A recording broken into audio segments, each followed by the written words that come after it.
Nosso tema deste plano de aula é apresentar o conteúdo sobre o período varguista e suas contradições, visando focar entre os avanços e os retrocessos.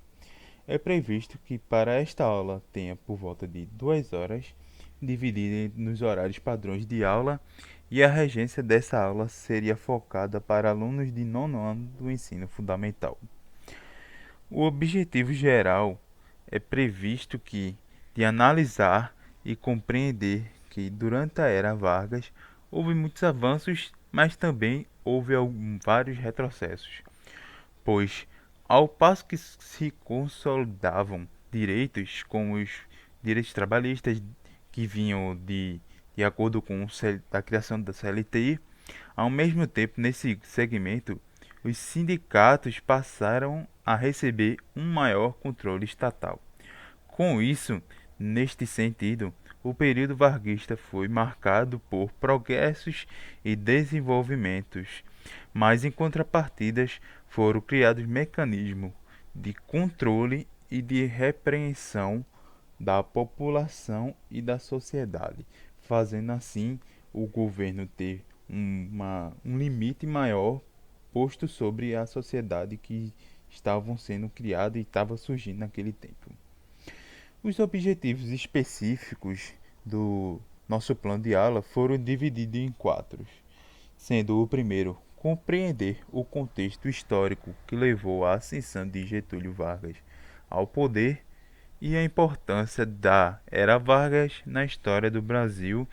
Com isso, iríamos analisar toda essa importância que foi tendo essa Era Vargas para a história do Brasil e analisando esses pontos.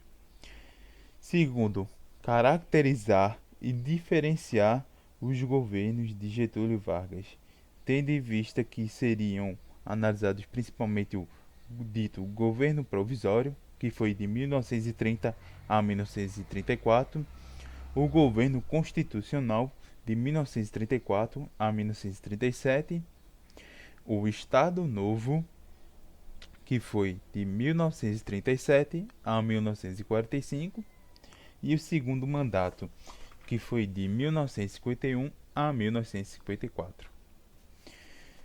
Com isso, o terceiro ponto seria analisar as principais políticas e ações implementadas durante a Era Vargas, incluindo dentre estes pontos seriam focados a industrialização, a legislação trabalhista e a centralização do poder. E o quarto e último ponto apresentado nesses objetivos específicos seria identificar os movimentos sociais e os movimentos sociais e políticos que ocorreram durante a Era Vargas e suas consequências atuais para a sociedade, tanto atual como naquele tempo que ocorreram da sociedade brasileira.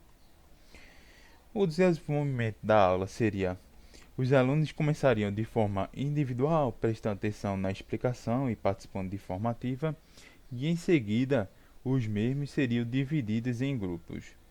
O número de grupos iria variar de acordo com o tamanho da turma e com isso iríamos começar a aula. E em seguida ocorreria a pergunta para todos os grupos e alunos: para você, o que foi Era Vargas? Neste momento é esperado que os alunos participem de uma forma efetiva, sempre dando suas ideias, o que eles sabem, o que não sabem, perguntando o que seria ao professor e assim expondo suas opiniões sobre o que seria a Era Vargas, sempre dando exemplos e sinônimos desta palavra. E com isso é necessário ouvir os estudantes para que eles apresentem seus conhecimentos prévios acerca do tema. E em seguida o professor seria, no caso a gente, iria apresentar o que com isso ele ia apresentar o que foi esse período, explicando como se deu as suas ações, fazendo que o ensino dessa história, esse ensino seja mais fácil e acessível e de uma forma que aconteça a participação de todos. Os materiais didáticos utilizados seria caneta, lápis, os padrões mesmo, quadro, livro didático, E também os alunos iriam usar cartolinas para que fossem divididos em cada grupo eles apresentar o que eles já entenderiam antes e o que eles entendiam depois sobre o conteúdo, para assim que eles fossem mais inclusivos e amigáveis e também mostrasse como o que eles entendiam e o que eles entenderam após toda a explicação do conteúdo da aula.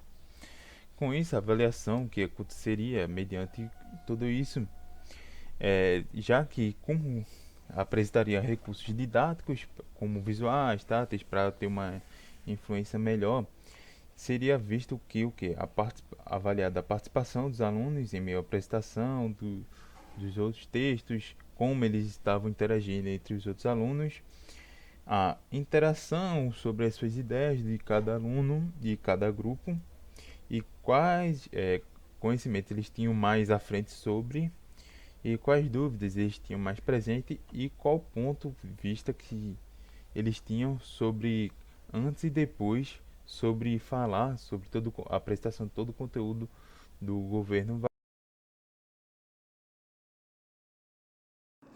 Continuando nosso trabalho, nosso plano de aula foi constituído pelo o assunto era Vargas, que foi quando a chegada de Vargas ao poder, por meio da Revolução de 30, que pôs fim ao domínio político das elites paulistas e mineiras. Com isso, darei uma breve explicação do que foi o período da Era Vargas e como se sucedeu o seu período durante o poder no Brasil. Resumir as características da Era Vargas é uma tarefa complexa, principalmente porque cada fase assumiu aspectos diferentes, né? De maneira geral, as seguintes características podem ser destacadas: a centralização do poder, a política trabalhista, propaganda política, capacidade de negociação política. A postura de Vargas no poder do Brasil durante esse período pode ser relacionada com o populismo, principalmente pelos seguintes aspectos: relação direta e não institucionalizada do líder com as massas, defesa da união das massas, lideranças baseadas no carisma e sistema partidário frágil. Entre 1930 e 1937, o governo de Getúlio Vargas apresentou duas fases, que foi o governo provisório, fase em que Getúlio governou sozinho, por decreto de leis, porque a Constituição de 1891 foi abolida e o Congresso Nacional dissolvido, sem que fosse eleito um novo poder legislativo. Também teve o governo constitucional, que a Assembleia Constituinte promulgou uma nova Constituição em 1934 e elegeu indiretamente Getúlio Vargas para ocupar a presidência até 1978. Durante o governo provisório, Vargas tomou inúmeras medidas modernizantes.